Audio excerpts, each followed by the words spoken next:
Father, we thank you for your word. We thank you that you use your word, Lord, to speak to us at the appropriate time. Oh Lord, you know what's happening in our lives. You know our life situations. You know our circumstances. You know what's going on in our heart. Oh Lord, and we know that when you speak your word, it does not return back to you empty-handed. But Father, we pray that as we read your word today, as we learn from what you are speaking to us, we pray that you would help us, oh Lord, to keep our hearts open. You would help us, oh Lord, to let these scales fall off and help us, oh Lord, to deal with what you show us. In Jesus' name, amen. Amen. So we'll start with reading the chapter, and I'll need help from someone to read. Who wants to read? It's there on the PPT. Don't worry. And who wants to try? No, last time you read. Yeah, Rahul, you can read, but you'll have to take the mic. You can either come here. You can stand here. You can even read it from here. No, it's for Zoom to be audible. And when you speak, speak like this. Oh, okay. Otherwise, they won't hear you. So it's 2 Samuel 11. So in the spring, at the time when kings go off to war, David sent Joab out with the king's men and the whole Israelite army. They destroyed the Ammonites and besieged Rabbah, but David remained in Jerusalem. One evening, David got up from his bed and walked around on the roof of the palace. From the roof, he saw a woman bathing. The woman was very beautiful. David sent someone to find out about her. The man said, "She is Bathsheba, the daughter of Eliam, and the wife of Uriah the Hittite." When David sent messengers to get her, she came to him and she slept with her, and he slept with her. Now she was purifying herself from her monthly uncleanness. When she went back home, the woman conceived and sent word to David saying, "I am pregnant." So David sent this word to Joab, "Send me Uriah the Hittite." And Joab sent him to David. When Uriah came to him, David asked him how Joab was, how the soldiers were, and how the war was going. When David said to Uriah, "Go down to your house and wash your feet," so Uriah left the palace, and a gift from the king was sent after him. But Uriah slept at the entrance of the palace without his master's servants and did not go down to his house. David was told Uriah did not go home, so he asked Uriah, haven't you just come from a military campaign? Why didn't you go home?" Uriah said to David, "The ark and the Israel and Judah are staying in tents, that my commander Joab and my lord's men are camped in the open country. How could I go to my house to eat and drink and make love to my wife? As surely as you live, I will not do such a thing." Then David said to him, "Stay here one more day, and tomorrow I will send you back." So Uriah remained in Jerusalem that day and the next. At David's invitation, he ate and drank with him, and David made him drunk. But in the evening, Uriah went out to sleep on his mat among his master's servants. He did not go home. In the morning, David wrote a letter to Joab and sent it with Uriah. In it, he wrote, "Put Uriah out in the front where the fighting is fiercest. Then withdraw from him, so he will be struck down and die." So while Joab had the city under siege, he put Uriah at a place where he knew the strongest defenders were. When the men of the city came out and fought against Joab, some of men in David's army fell. Moreover, Uriah the Hittite died. Joab sent David a full account of the battle. He instructed the messenger, "When you have finished giving the king this account of battle, the king's anger may flare up, and he may ask you, 'Why did you get so close to the city to fight? Didn't you know that they would shoot arrows from the wall? Who killed Abimelech, son of Jerub-Besheth? Didn't a woman drop an upper millstone on him from the wall so that he died in Thebez? Why did you get so close to the wall? If he asks you this, then say to him, moreover, your servant Uriah the Hittite is dead." The messenger sent out, and when he arrived, he told David everything Joab had sent him to say. The messenger said to David, the men overpowered us and came out against us in the open, but we drove them back to the entrance of the city gate. Then the archers shot arrows at your servants from the wall, and some of the king's men died. Moreover, your servant Uriah the Hittite is dead."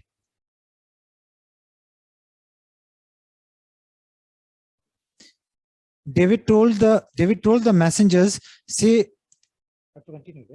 David told the messengers, say this to Joab, don't let this upset you. The sword devours one as well as another. Press the attack against the city and destroy it. Say this to encourage Joab. But when Uriah's wife heard that her husband was dead, she mourned him.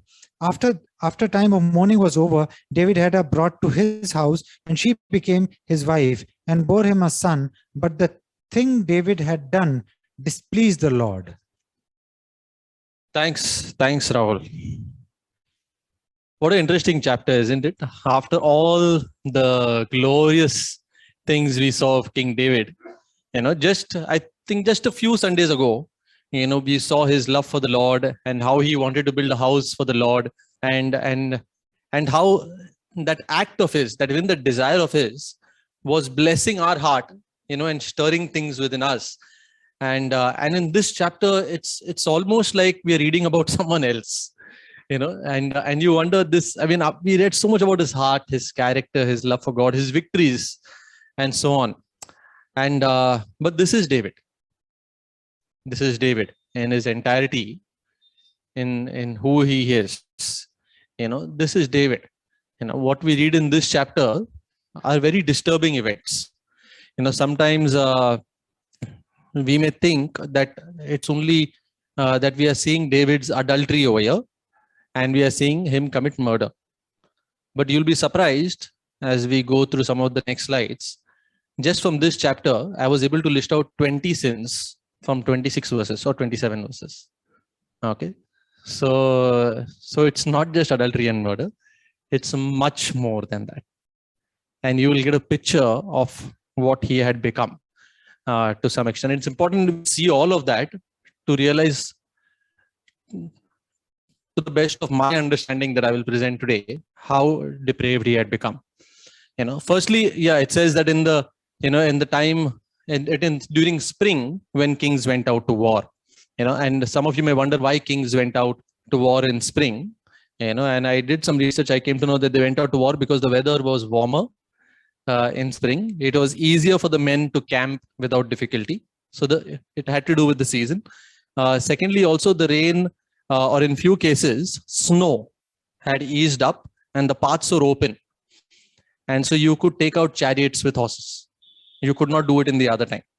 Okay. And so it made sense that they would go out. Otherwise, they would get stuck in the mud if it was raining.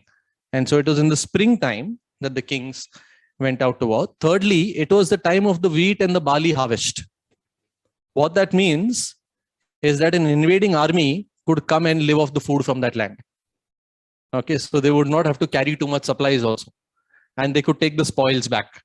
So it was a very opportune time for them to venture out into the war. That's why it's in the spring that kings would venture out into war. Now let's look at the list of sins that we see David committing. So go to the next slide. Firstly, we see that he neglects. You can just put, I'll tell you as in when. So firstly, we see he neglects his kingly responsibility. Okay, we read that in the time of spring, who went out to war? Kings went out to war. Does it say just armies went out to war, or armies went out with their commander-in-chief? No. Who went out?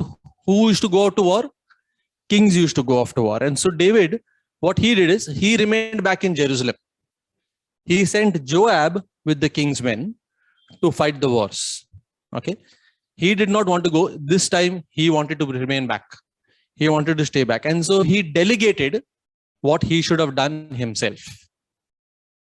All right. Hear me carefully. He delegated what he should have done himself. So ask yourself this: what important things do I delegate that I should be doing myself?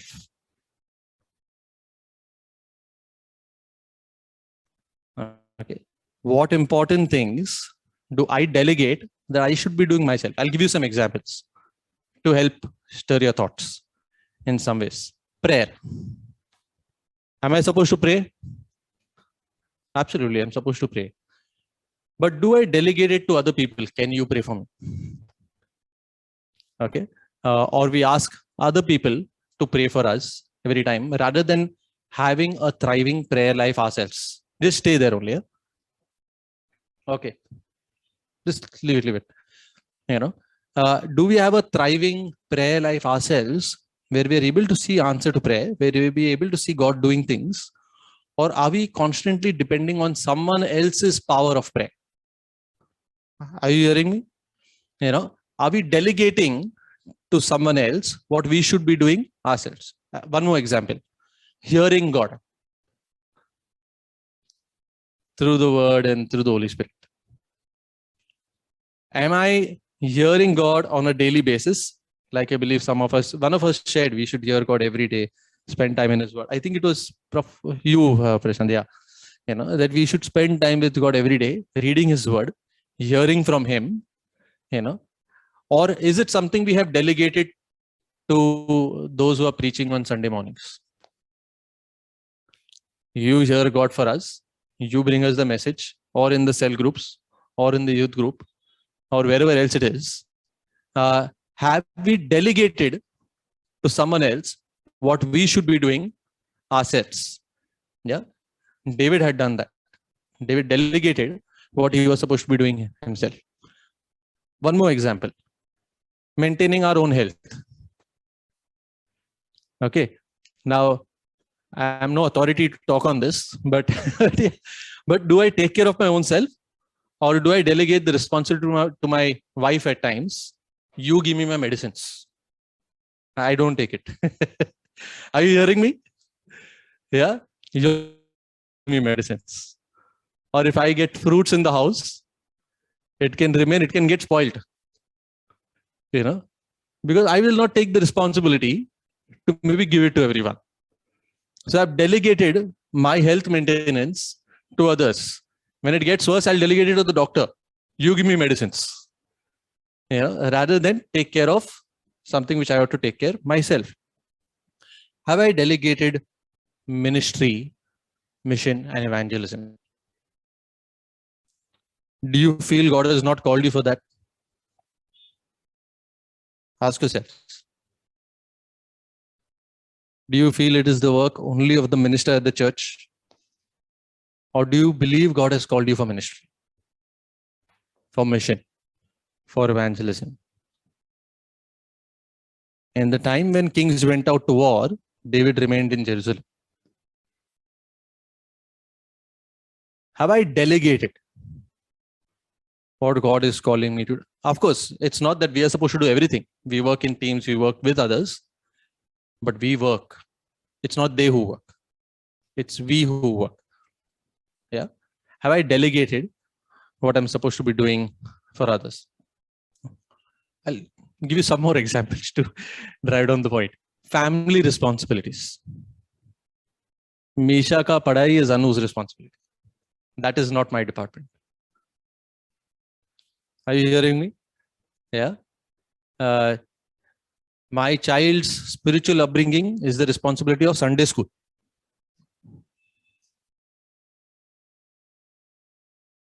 These are very dangerous trends in our life. I don't know if we see the weight of what impact it can have in the long run. But these are very serious things, you know, because we are delegating what the Lord has called us to do ourselves. We are pushing it on someone else. You know, sometimes some things at work, you know, probably David thought this was too menial a task. I've already fought so many wars. I've won so many wars. I've killed Goliath. I've, you know, every time I've gone to fight, I've won. You know, now maybe it's time for me to relax. Okay. When I was a new Christian, I served so much in the church. I set up wires. I did this. Now it is their responsibility. Now I have outgrown that. It's too small for me now. It's too menial for me now.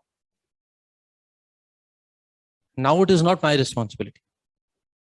It is too small. You know, in our office, things which can be too small, too menial, or too troublesome, or which may involve too much hard work, I can easily delegate to someone else. Yeah, sometimes some people are smiling over here. I think God is speaking to you in some way, you know, and But it is very easy to say, "Arey, ye tras wala kaam hai. This is a difficult job. Let this person do it." And even I come under that temptation. Sometimes, if I feel this is going to take too much of my time, and I've got other important things to do, I might ask someone, "Hey, can you do this and complete it and give it? Prepare the first draft, then I will look at it later." You're getting it? But actually, it is my responsibility. It is something that I am supposed to be doing, which I'm delegating to another. And so David neglected his responsibility. And in the process, you see all that followed in the chapter, one after the other. Okay. I don't know if we are able to see the ripple effects of what can happen in our life once we start neglecting what we are called to do ourselves. All right. And think about other areas. Probably God is speaking to you about some areas in your life where you feel this is something I'm supposed to be doing and I'm just neglecting it. And I'm just letting go of this. And that can be very dangerous.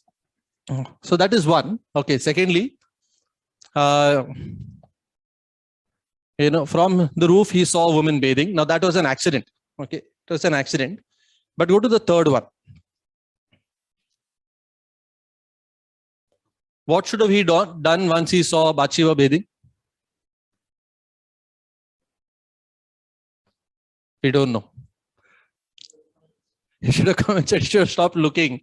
It's inappropriate for him to this thing." But it goes on to say, and she was very beautiful. Which means he continued looking. He came across something. It was an accident. Okay. He did not go out to the roof looking for women who were bathing.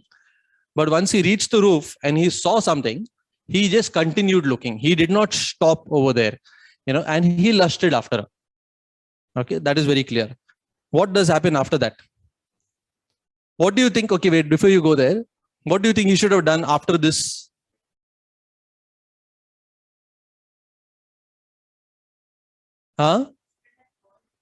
Shouldn't have called her, but yeah, but instead of repenting, maybe he should, I should not be. Probably that should have been a realization of the man whom we are reading of so far. Okay, understand this is David. This is not just anyone else. This is a man after God's own heart whom we've been reading about. Sorry? He would have made it more? Acha, toilets.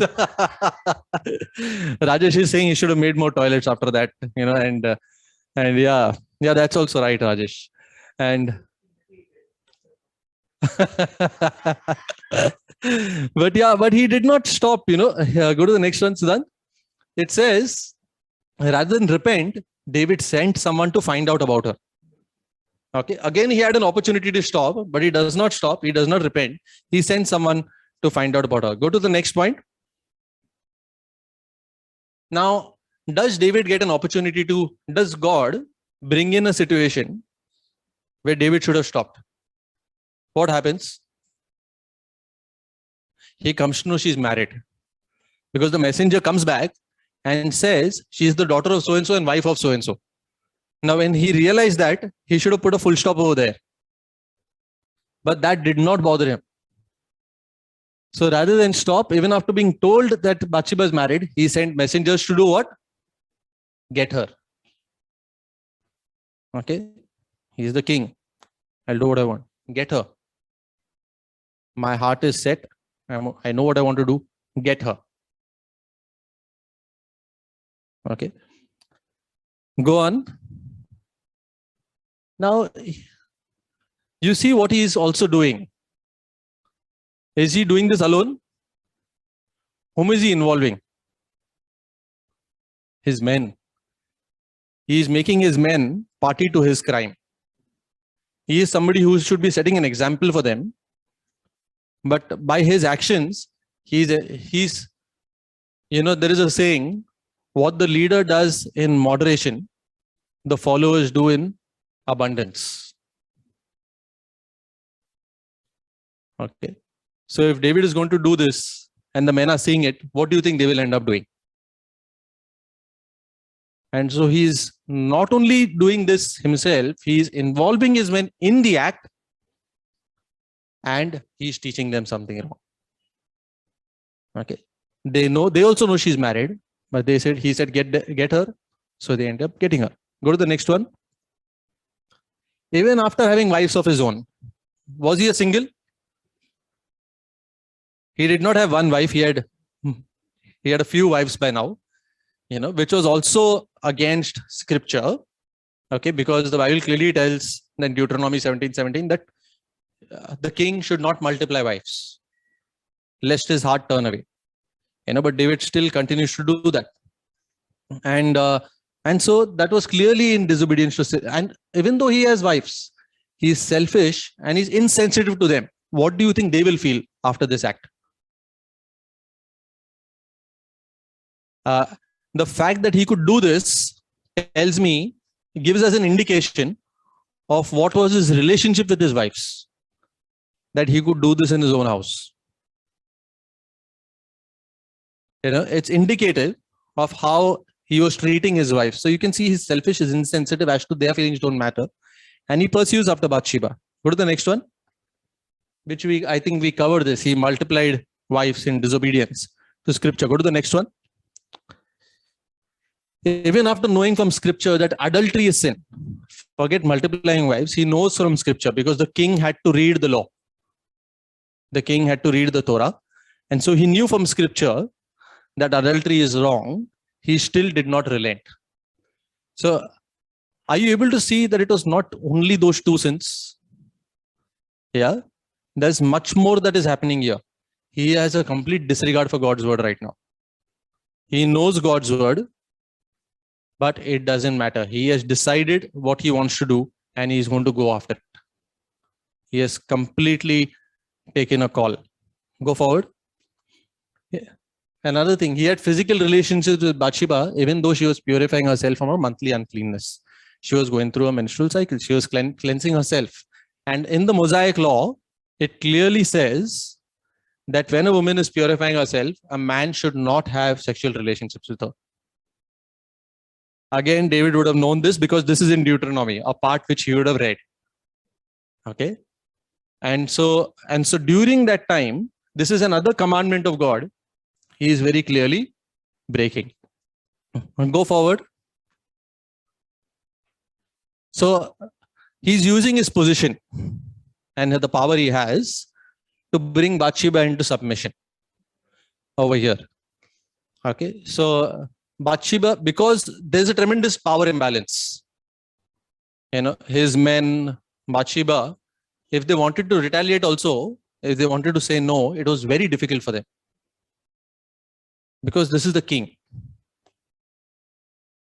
I'll give you an example. Some years ago, now this was accidental, it was not intentional, but some years ago, many years ago actually, I remember I was supposed to take one wire or a cable from Thane to Kolaba, and I went to Kolaba for a meeting and I forgot to take the cable. So while I was returning, I got a call from the person who asked me, did you get the cable? I said, oh, I forgot, And so when I said, oh, I forgot, that person didn't tell me, why you forgot. That person only did, and so when they did, and that person was a prominent person. So I felt horrible. And so when I felt horrible, I went back to Thane and then traveled back again to Kolaba just to give the cable. Because hearing that, which I caused, in a sense, was making me feel miserable. I'm sure all of us would have been in some positions like that. Now yesterday I was traveling to work, and while I was maybe about 5-10 minutes late, and I wanted to reach somewhere by about 9:15 or something. And when the cab started, I thought it's tricky to reach by 9:15. And we usually hire these cabs into these travel agencies and so on.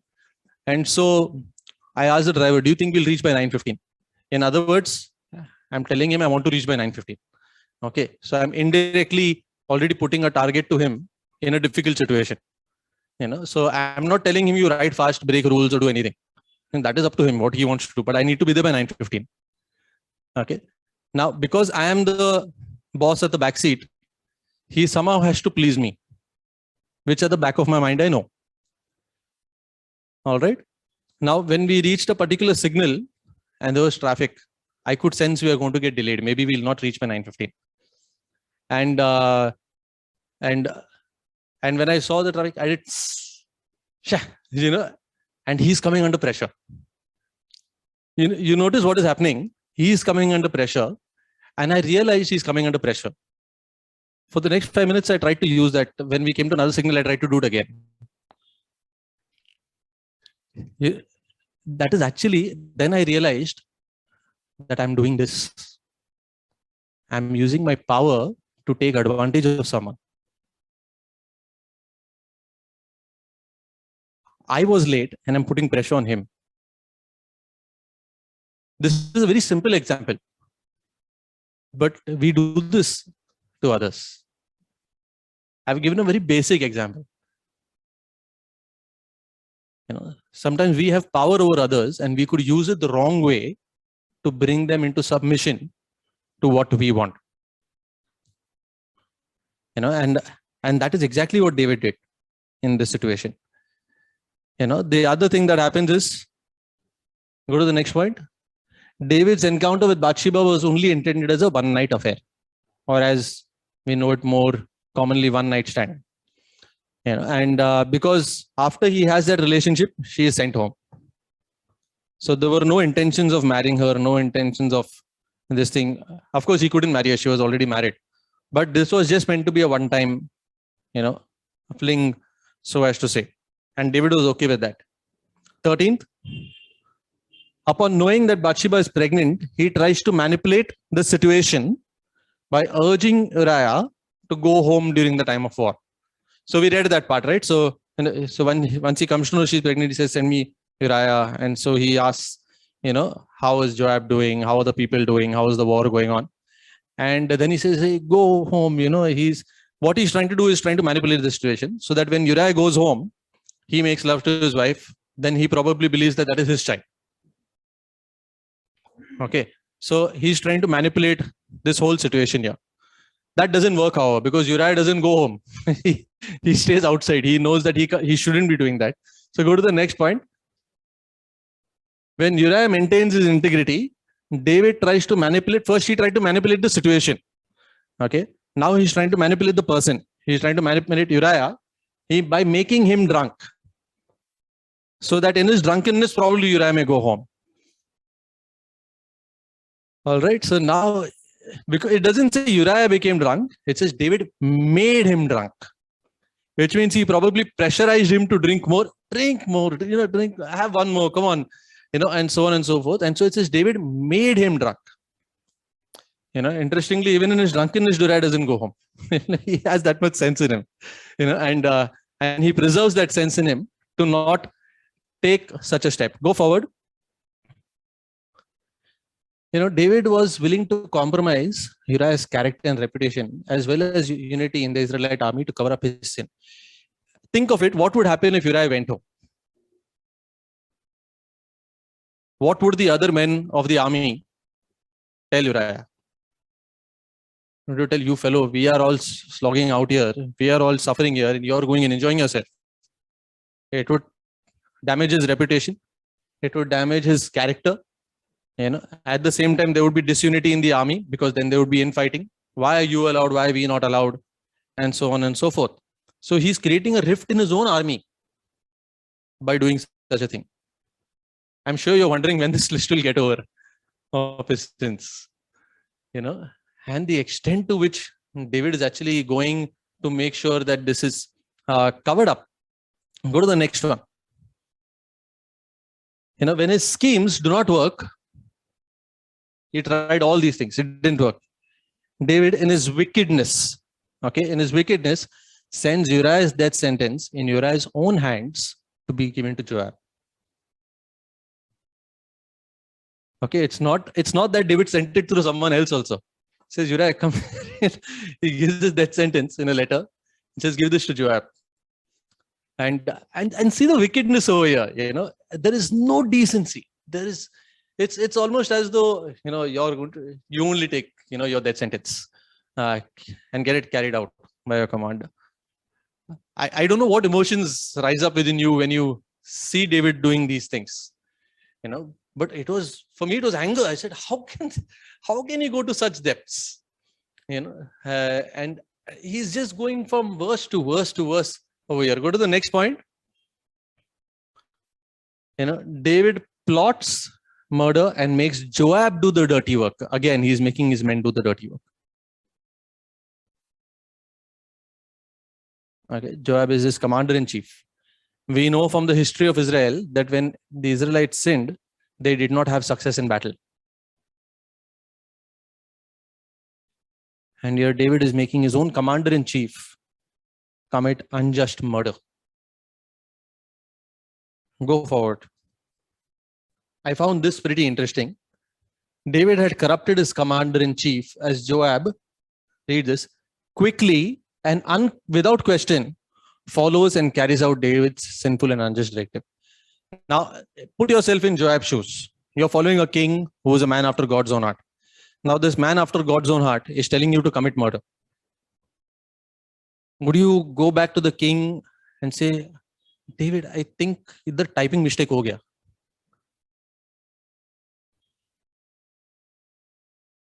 This doesn't seem like you. Wouldn't you? I think there's David, am I reading this right?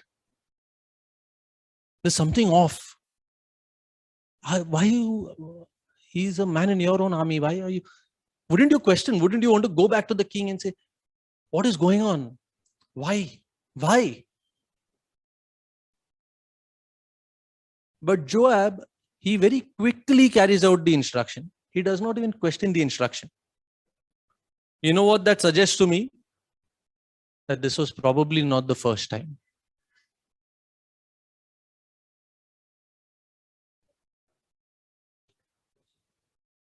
Yeah, but you know what? If you read sometime later, Nathan came and rebuked the king. Uriah, okay, even in his drunken state, when Uriah chose not to go back home, okay, let's look at it this way. When Uriah chose not to go back home, that needed wisdom. It needed discernment. Think of it. The king is telling you, go home here. Tomorrow, if anybody complains also, the king told me, what do you want me to do? Not follow the king's instructions. So I'll just finish this. So for Uriah not to carry out that instruction, it needed wisdom. It needed discernment. Some things scripture tells us very clearly, do this or don't do this. With respect to the situation Uriah was in, scripture doesn't tell you do this or don't do this. He had to think, he had to evaluate, he had to use wisdom, he had to use discernment, he had to use understanding to take a call like that. In Joab's case, did he need wisdom or discernment? He knew this was wrong. Yeah. And think of it, Joab is very quick to follow it. Of course, there is a power balance. I get what you're saying. But what I mean is, could Joab have done this so easily the first time? I doubt. I don't know. I'm speculating here. But it's hard for me to understand how a commander-in-chief, someone so close to David, he's not even era, he's somebody who's close to David. Do you know at a later point in time, when David his son Absalom dies, okay, and David is mourning when at the death of his son, it is Joab who goes into King David and says, you come and encourage the men, otherwise all your men are mine. How did he find the guts there? And he didn't find the guts here.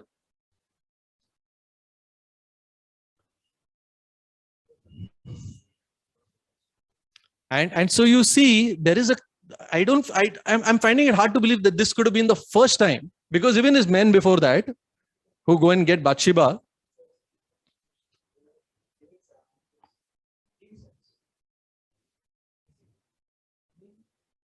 yes, that was right. What Joab did there was right.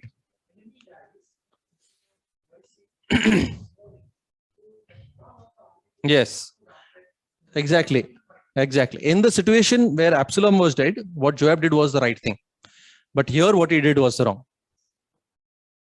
And so it raises a question, how could we gone to this extent all of a sudden? It just raises a question mark. You can rise up here as well. Go to the next one. Now, David wanted to kill Uriah. But do you know there were other men standing with Uriah also who died?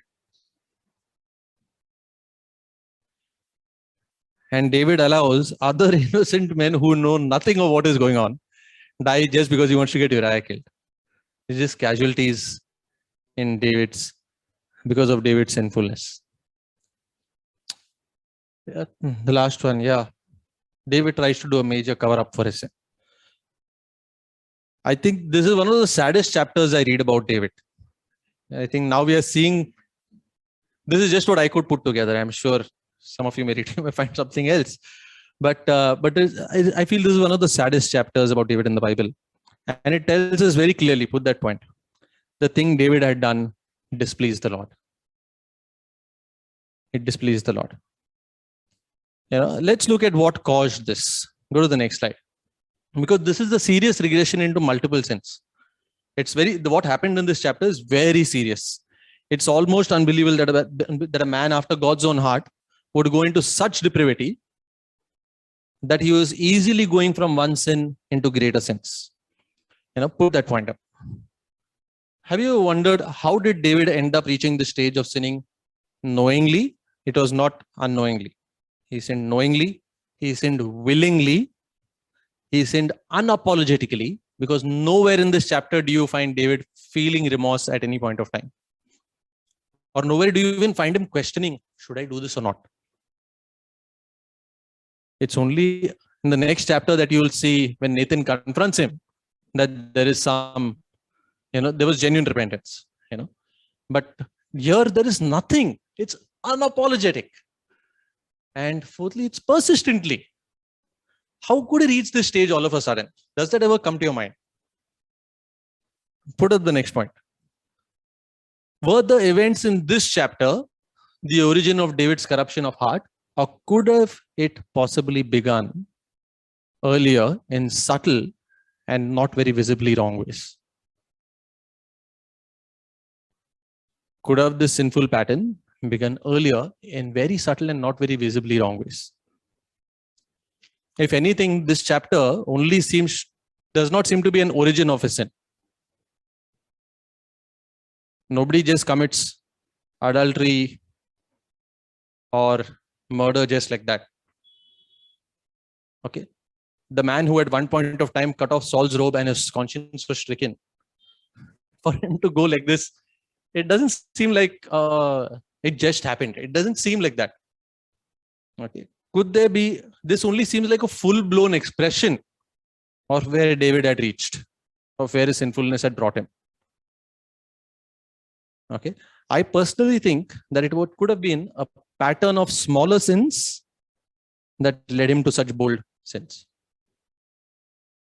Think about it. We sometimes read news of prominent men of God, preachers, pastors, who are caught in sexual and financial scandals. We read of that, right? We hear news and we this thing. In those cases, the practice of sin mostly has always been discovered to have begun years or decades earlier. That was not just the isolated incident. When you investigate, we know from some recent events, when it was investigated, we see that it all started years or even decades earlier. I don't want to name them. It may not be appropriate. But it has been a pattern that started a long time back and only came to light when the news was out. All right. It was unchecked sin. It was undealt with sin. It was hidden sin that found its full-blown expression in the later years. Could have that been David's case? Something to think about. Let alone people in leadership. All of us, and hear me carefully, all of us will see a pattern of small sins in our lives, which if left unchecked and undealt with in the years to come, will show you their expression.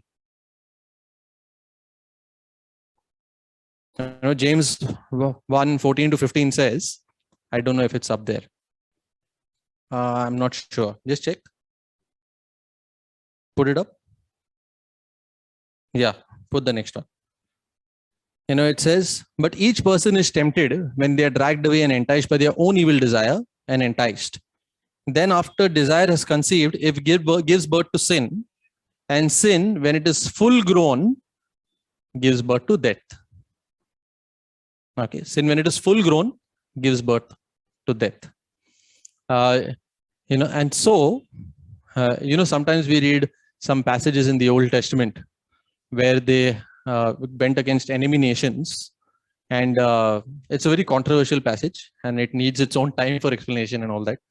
But you read where they kill children and infants. Yeah, and definitely in today's day and age, that would be an absolute. It would not be acceptable at all. In those days, it used to happen, not only by the Israelites, but other nations as well. Okay, it was a common practice. You know why? Because they believe that if this person is full grown, tomorrow he will do something. If you don't deal with sinfulness in its infancy, when they are infants and children in your life, the sinful patterns, when it is full grown, it will lead to death. Whose? Yours. That is exactly what will happen. It says, we may think we are not as bad as David. Put the next one. Matthew 5:27-28 says, you have heard that it was said, you shall not commit adultery. But I tell you that anyone who looks at a woman lustfully has already committed adultery with her in his heart. Okay. So, are we not as bad as David? Yeah. Let's look at another one. David committed murder, right? Matthew 5:21-22. You have heard that it was said to the people long ago, you shall not murder, and anyone who murders will be subject to judgment. But I tell you that anyone who is angry with a brother or sister will be subject to judgment. So are we like David? Yes, we pretty much are. Because all of us struggle with sexual sin. All of us struggle with anger. If anyone over here does not struggle with these two, please tell me, I'll come to you for prayer. Or you can take this place very happily. Okay. With respect to sexual sin, there is a passage in the book of Proverbs, which I want to put up the next slide. And it's important we talk about sexual sin. Everybody deals with it. Everybody deals with it. And I've just taken some verses because it's a long passage, but I've taken those which are relevant. Proverbs 7. At the window of my house, I looked down through the lattice. I saw among the simple, I noticed among the young men, a youth who had no sense. The youth meeting, no, after this? Okay. They're all very sensible, by the way. He was going down the street near her corner. I have purposely made that red because that's where it begins. Walking along the direction of her house. Then out came the woman to meet him, dressed like a prostitute and with crafty intent. She took hold of him and kissed him. With persuasive words, she led him astray. She seduced him with her smooth talk. All at once, he followed her, like an ox going to the slaughter, like a deer stepping into a nose, till an arrow pierces his liver, like a bird darting into a snare, little knowing it will cost him his life. Okay. Where does it begin? Please, someone tell me. Sorry? So the window is where the man who was observing this is looking. But where does it begin for this man? Going down the street near a corner. Okay. What are those corners in your life?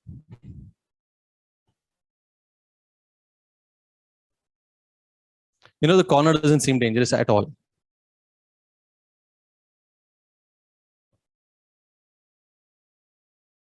What are those corners in your life? Now, some of you, it could be pornographic websites. I'm not doing anyone any harm. What's the problem if I'm doing it alone? But it's a corner. I want to tell you that. For some of you, it could be as simple as Facebook and Instagram, because even that is not free from all these things. I have purposely uninstalled Facebook, Instagram, and all these things from my phone. Because when I scroll, sometimes I wonder, what is this doing here?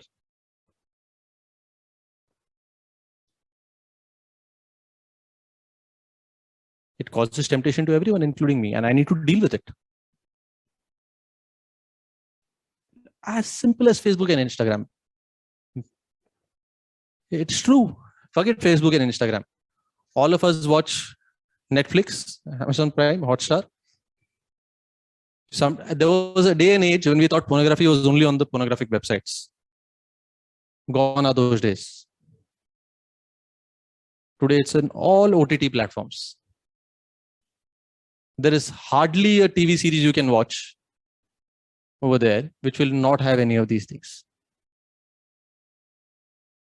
It could be as simple as TV, an ad commercial. It could be a corner for you. It could be a mobile phone, which is known, forget the church, outside in the world only they are saying this has caused a lot of damage with respect to sexual impurity.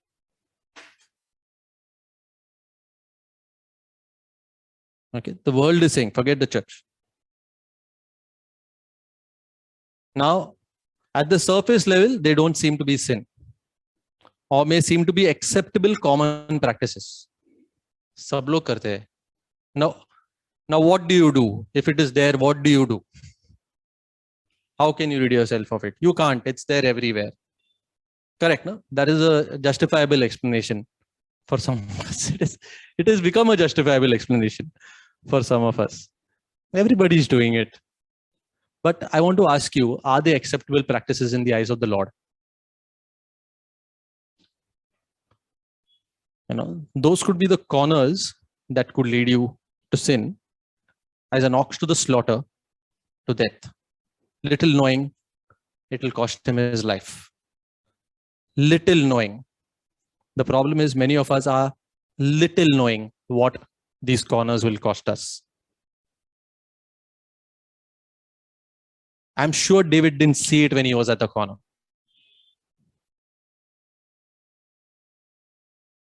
He didn't. But we act like that youth who had no sense. Should it be acceptable? These sins are the sins that grieve the heart of God, and they should grieve us too. If it doesn't grieve us, there is a problem.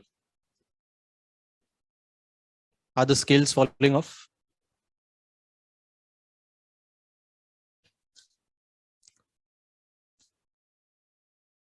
These are the very sins for which Jesus gave his life. And do we want to indulge in them? Should we take delight in that which cost Jesus his life? One of the evidences of our salvation is that we have a growing love for God, that we will love God more and more. Another evidence is that there will be a hatred for sin. Not for sinners, but for sin. There will be a hatred for sin. Because we will know what that sin cost us, what it cost Jesus. And a gratefully saved person will seek no delight in sin. It doesn't mean we don't struggle with it. We do. But if we take delight in it, there is a problem. We could be deceived at times, but we will soon break free from that deception through the word and through the Spirit. We have to. And so stay away from the corners. That's what I just want to say. Stay away from the corners. And these principles of these corners can not only be applied to sexual temptations, it could be applied to various other forms of sin. For some, it may not be that. For some, it could be anger issues. For some, it could be jealousy issues. For some, it could be something else. For some, it could be consumerism. I go to the shop, I have to buy that. And it could be various things, but this principle of corners applies everywhere. And I need to know what those corners are. I need to identify those corners, because it is at those corners that I will be taken in. Secondly, I feel David's actions seem to suggest, go to the next one, something about his walk with the Lord. I wonder whether at this point of time in his life, he was walking faithfully with the Lord, or remembering his walk with God. I mentioned it's during the time of spring when kings go out to war. It is also during the time of spring, early spring, when the Passover and the Feast of Unleavened Bread is celebrated. Okay, and towards late spring, the Pentecost was celebrated. Okay, now let's put it this way. If you went for a church camp and you came back from a church camp with an open, receiving heart, would you be on fire for the Lord? You would be, right? You would try to fight sin, you would try to do these things. But this is happening in spring, at the time when these sort of Israelite camps were happening. It gives us an indication that probably that had no effect on David. David being the king and the godly king he was known for, most probably participated in these festivals. It would be difficult for him not to. Of course, there is some level of speculation in what I'm saying. But there is good reason for that speculation. It's not spelled out clearly in scripture. But you wonder if this was the time when these things are also happening, how could it have had no impact on what David is doing in chapter 11? Because David doesn't seem to question what he's doing. Yeah, he doesn't seem to question at all. Over here,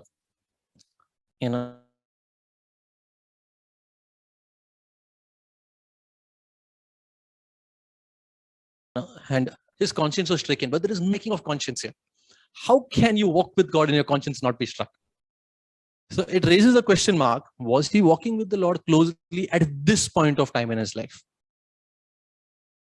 Or was there something compromised? At no point he has any fear of God while committing these sins. He very boldly walks into these sins until the prophet Nathan confronts him. You look at that next week. But it seems to suggest that he lost the joy of his salvation. You know why? Because in Psalm 51, that's what he prays for. And when you lose the joy of your salvation, you will happily walk in sin. Because your joy is misplaced. And joy is misplaced. And I believe when we lack intimacy with God, we will walk closely with sin. I don't know if that's up there, but you can just check Siddhant. Yeah, I think, yeah.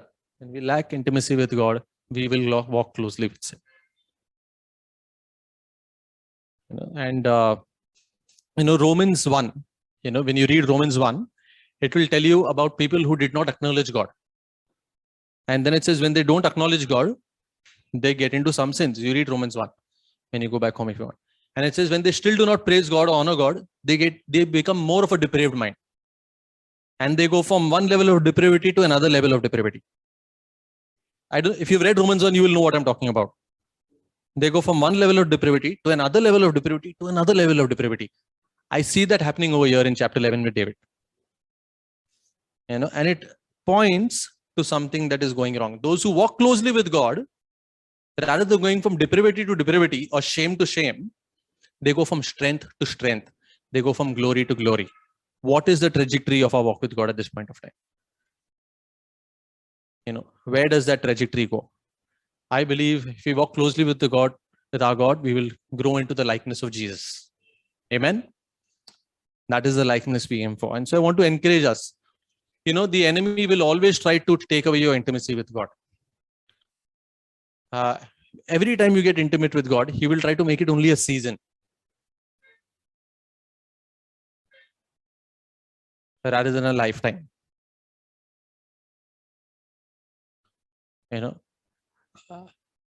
don't want us to be a people of God who bear fruit in its season.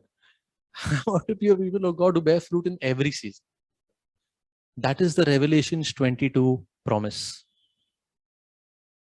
Throughout the year, it bears fruit. All kinds of fruit.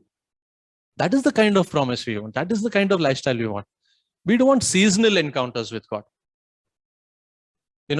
Even now, sometimes it's a struggle.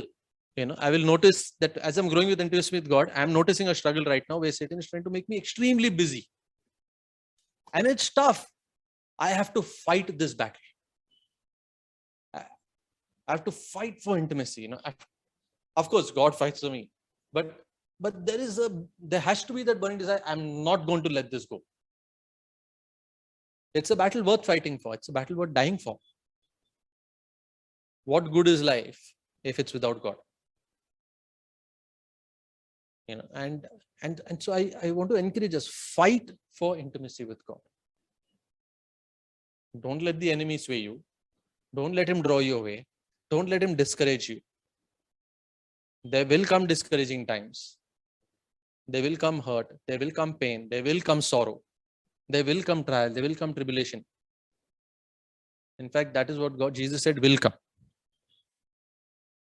People think my life will become problem-free if I'm following God. No, Jesus said, in this world, there will be many troubles. But he says, be of good cheer. I have overcome the world. And so you can be of good cheer in your trials, in your disappointments. Fight for that intimacy with God. Don't let that fire die down. Add fuel to it if you feel you need to. Add wood to it if you feel you need to. But let it burn brighter and brighter each day. But when sin is left unchecked and our intimacy with God is lacking, our actions could be displeasing to the Lord. I want to look at another man here before we close. Uriah. What a contrast, between David and Uriah. It's almost like David and Saul, in a sense. And so let's look at some points about him. Firstly, even though the king urges him to go home and make love to his wife, Uriah does not act contrary to his convictions and his conscience. He had pressure on him, but he knew his convictions. He knew what was right. He acted in wisdom. He acted in discernment. He said, let the king say this. In fact, he tells the king,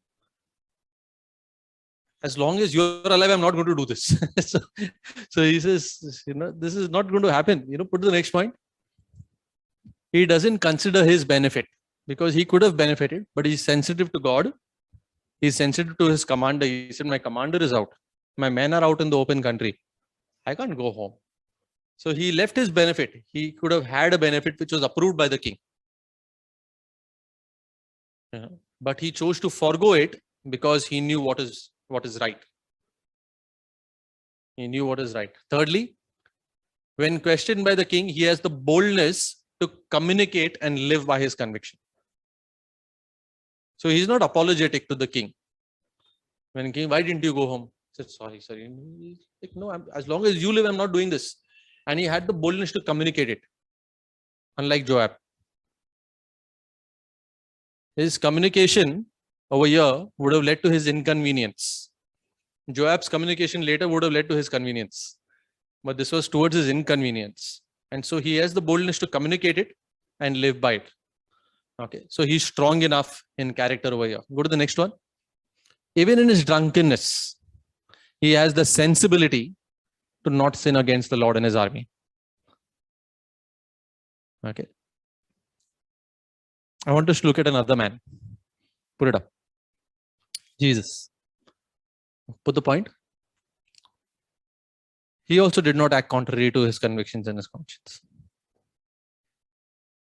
Jesus had many occasions when he was tempted, where he could have pleased the high priests of his time, where there were people to keep happy. But he always knew what was right, and he always acted in accordance with that.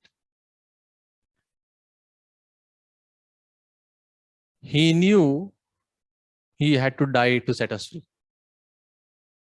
He acted in accordance with that. What was the next point?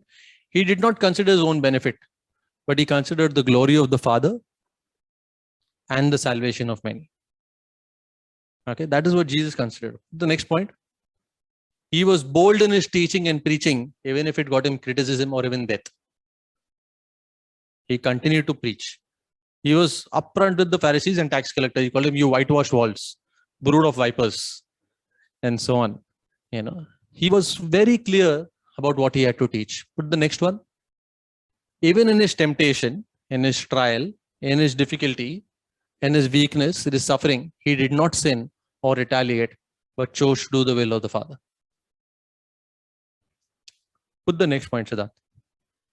Innocent men like Uriah and the men with him suffered the unjust consequences of David's sin. Innocent men like Uriah, okay?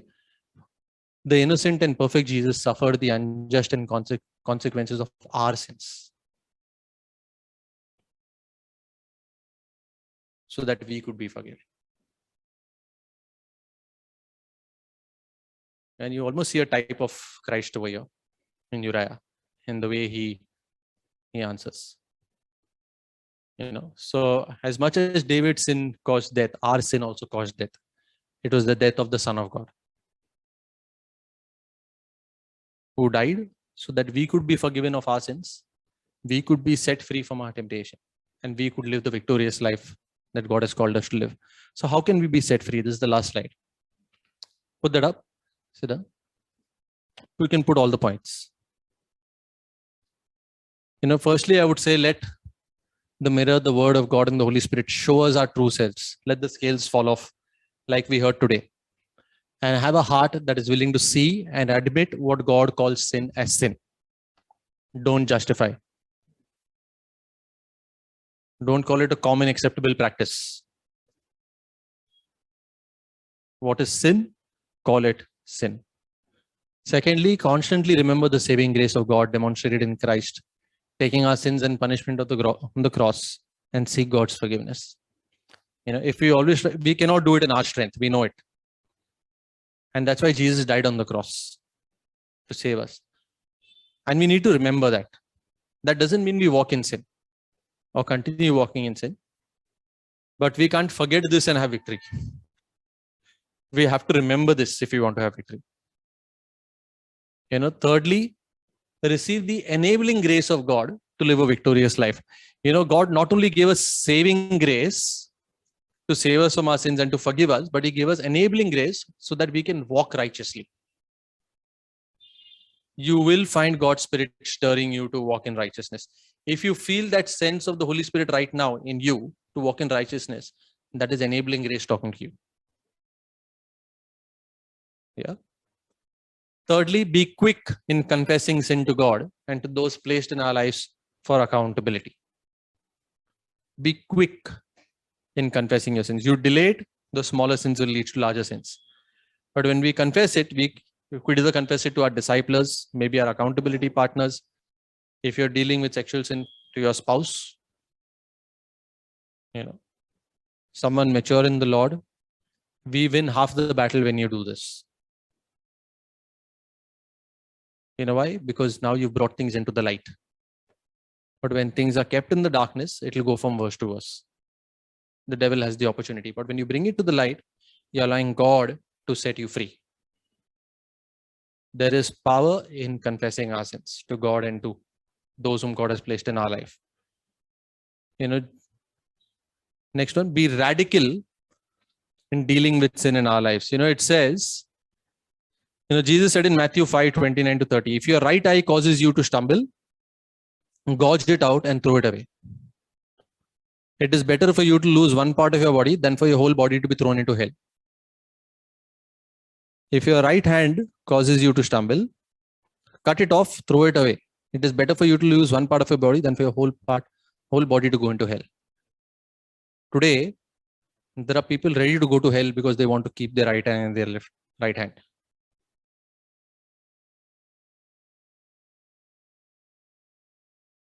They're ready to go to hell.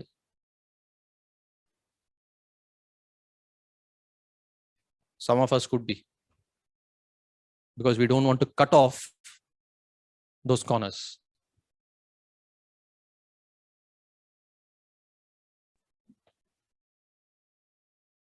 Now, when I read this passage, I decided to uninstall Facebook, Instagram, Amazon Prime, Netflix, this, that. Cut it off. I'm not saying you do it. I'm saying what I did. But I knew it was a corner for me.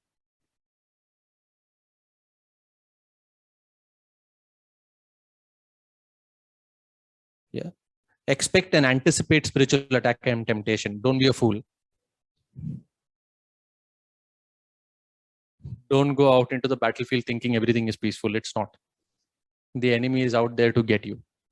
So don't walk around, as though you're a free bird.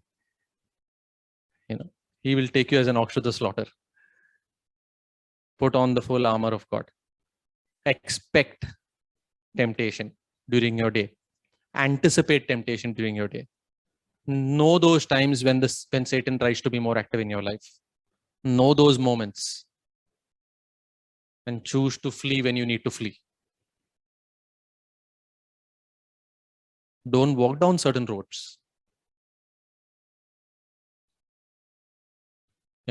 I just want to say this, lastly,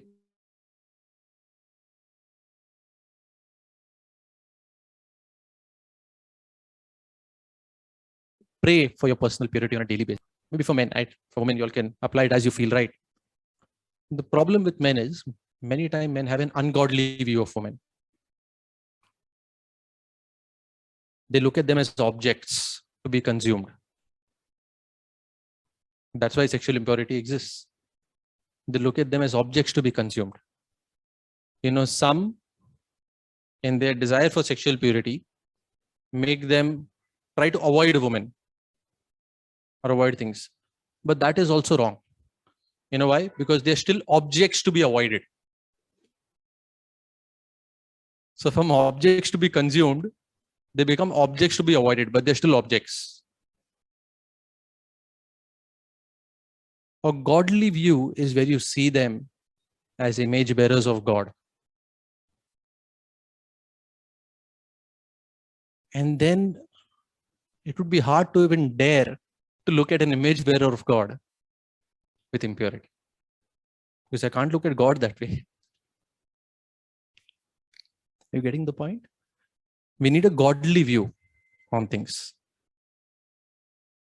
And so we need to pray for that. It doesn't come overnight. We need to pray. We need to persist in prayer. We need to labor in prayer and pray every day that God would help us. Lest we walk in the path that David walked in 2 Samuel 11. Well, let's close here. Let's pray and ask God for help. Father, we thank you for your word. And we thank Holy God that we live holy lives. Lord, many times, Lord, we have taken delight in sin when you should be our delight. And so we pray and we ask, Lord, that you help us. We need your help. We want to not leave any unchecked or undealt sin in our life. We want to deal with it. We want to cut it off. We want to walk away from those corners. We want to be radical. We would rather choose to gouge out the eye or cut off the hand rather than let our whole selves go into hell. We want to be with you, Lord. And we pray that you help us to be people who fight for intimacy with you, who would see it as a battle worth fighting for. And I just ask, Lord, that your Holy Spirit would do your work in our lives. In Jesus' name, amen.